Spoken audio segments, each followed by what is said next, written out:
તો આવનારા 7 દિવસ માટે ભારે વરસાદની આગાહી આપવામાં આવી છે। ક્યાં ક્યાં આગાહી આપવામાં આવી છે, શું સ્થિતિ હોઈ શકે આવનારા સમયમાં, હવામાન વિભાગનું શું માનવું છે, જે ઓફિશિયલ ચાર્ટ આવ્યો છે તે પ્રમાણે આપણે દર્શાવવા જઈ રહ્યા છે તે આપણે બતાવીશું કે ક્યાં શું આગાહી આવનારા 3 દિવસ દરમિયાન આપવામાં આવી છે।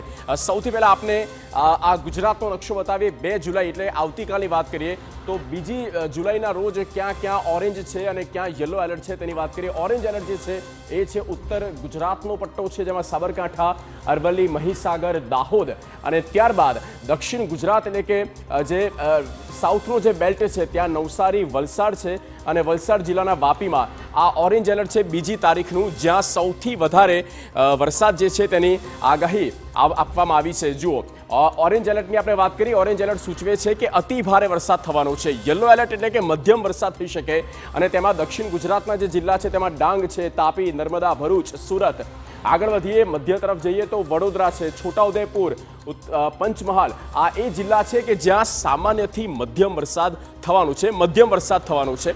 અને ત્યારબાદ સૌરાષ્ટ્રની વાત કરીએ તો 2 જિલ્લાનો સમાવેશ થાય છે, તેમાં છે અમરેલી અને ભાવનગર। તો આ 2 જુલાઈની આપણે વાત કરીએ। હવે જુઓ, 3 જુલાઈની પણ આપણે વાત કરીએ। 3 જુલાઈમાં આ ચાર્ટમાં થોડો ઘણો કલર્સમાં ફેરફાર આપણે દેખાઈ રહ્યો છે, તો એ જે છે તેમાં ઓરેન્જ એલર્ટ જે આપવામાં આવ્યું છે, સૌથી પહેલા એની વાત કરીએ, જ્યાં અતિ ભારે વરસાદ થવાનો છે। સાબરકાંઠાના લોકો અને બનાસના વાસીઓએ તૈયાર રહેવું પડશે। અતિ ભારે વરસાદ ક્યારે? 3 જુલાઈના રોજ એટલે કે 3 તારીખે આ 2 જિલ્લા એવા છે જ્યાં અતિ ભારે વરસાદ છે। યલો એલર્ટ જ્યાં જ્યાં દેખાઈ રહ્યું છે અને તેમાં છે કચ્છ છે, પાટણ, મહેસાણા, ગાંધીનગર, અરવલ્લી, મહીસાગર, ખેડા, દાહોદ, પંચમહાલ। દક્ષિણમાં સુરત, તાપી, ડાંગ, નવસારી, વલસાડ। આ બાજુ સૌરાષ્ટ્રમાં આવીએ તો ગીર સોમનાથ છે, અમરેલી, ભાવનગર, જ્યાં મધ્યમ વરસાદ જે છે તેની આગાહી આપવામાં આવી છે 3 જુલાઈના રોજ। ત્યારબાદ નેક્સ્ટ વાત કરીએ 4 જુલાઈ। જુઓ, 4 જુલાઈનો આ છે આખો ચાર્ટ અને તેમાં ઘણી બધી અપડેટ્સ છે। જુઓ, જ્યાં યલો એલર્ટ દેખાઈ રહ્યું છે, યલો એલર્ટ સૂચવે છે કે મધ્યમ વરસાદ થવાનો છે। યલો એલર્ટ ક્યાં છે તેની વાત કરીએ। દક્ષિણમાં છે સૌથી પહેલા વલસાડ, નવસારી, ત્યારબાદ ઉપર આગળ વધીએ તો મધ્યમાં છે દાહોદ, મહીસાગર, ત્યારબાદ ઉત્તરમાં જઈએ તો અરવલ્લી છે, સાબરકાંઠા અને સૌરાષ્ટ્ર બાજુ જઈએ તો ભાવનગર, અમરેલી, ગીર સોમનાથ એ એઝ ઇટ ઇઝ છે। આ 2 દિવસ 3 તારીખ અને 4 તારીખ આ 3 જિલ્લા એવા છે સૌરાષ્ટ્રના જ્યાં મધ્યમ વરસાદ થવાનું છે।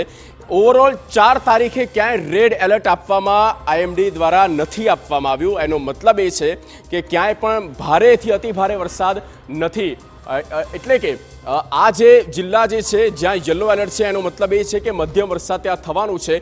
જ્યાં જ્યાં ગ્રીન એરિયાઝ આપણે દેખાઈ રહ્યા છે જે જિલ્લામાં, અને ગ્રીન જે છે એ સૂચવે છે કે એકદમ હળવો, એકદમ સામાન્ય વરસાદ, નહિવત પણ મતલબ હોઈ શકે, ના બરાબર પણ હોઈ શકે, એ છે ગ્રીન એરિયાઝ। તો આ ઓવરઓલ આગાહી જે છે હવામાન વિભાગ દ્વારા આપવામાં આવી છે। આ 3 દિવસની આપણે વિસ્તારથી વાત કરી કે ક્યાં શું થવાનું છે। ભારે વરસાદની આગાહી પણ ઓવરઓલ 7 દિવસ સુધી જોરદાર વરસાદની આગાહી છે। આપને બાયફર્ગેટ કરીને બતાવ્યું કે આપના જિલ્લામાં શું સ્થિતિ હોઈ શકે છે।